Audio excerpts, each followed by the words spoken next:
Good morning mga kamanabo. Again, nandito tayo sa ating farm.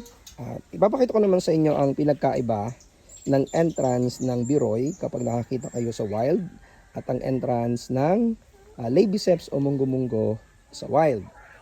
Kapag nakakita kayo ng ganito, ang itsura na merong maraming bubuyog na nasa labas at saka maraming malaki yung pinaka entrance niya. So most of the time ito ay isang biroy. Nakikita nyo nagdadala sila ng pollen at pagkain. Tapos ito dahil nasa puno siya ng kape. Hindi ko siya kayang puno pala yata ito ng madre cacao. So ang ginawa ko dito ay induction method. So pinutol ko yung taas kung saan nandun yung butas, tapos ngayon nilagyan ko siya ng box. So ito rin, hindi rin to nagtataas ng ng brood. Ang tinataas ito mostly is propolis at saka honey. So ito is more on propolis producer ko to. Colony na to. So ito naman mga kamanabo ang difference ng entrance ng munggo-munggo. So sa wild, ganito makikita nyo na entrance ng munggo-munggo. Makikita nyo maliit lamang yung kanyang entrance, tapos walang masyadong bubuyog na lumalabas. Kumbaga konting-konti lamang, hindi katulad doon sa biroy. Another example ng munggo-munggo ay ito. Makikita ninyo maliit lamang ang mga butas at konti lamang yung pumapasok ng mga bubuyog.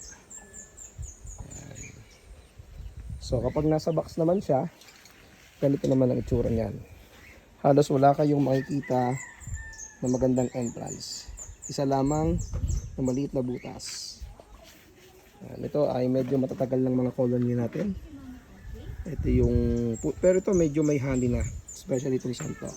Minsan ito na isang araw, medyo madami-dami yung honey niya. Pero ang biroy kasi ay, ang Labiceps kasi ay, munggo-munggo ay hindi masyadong producer ng honey. So mostly ay konti lang yung kanilang mga bees, konti lang yung honey, at konti lamang ang kanilang brood.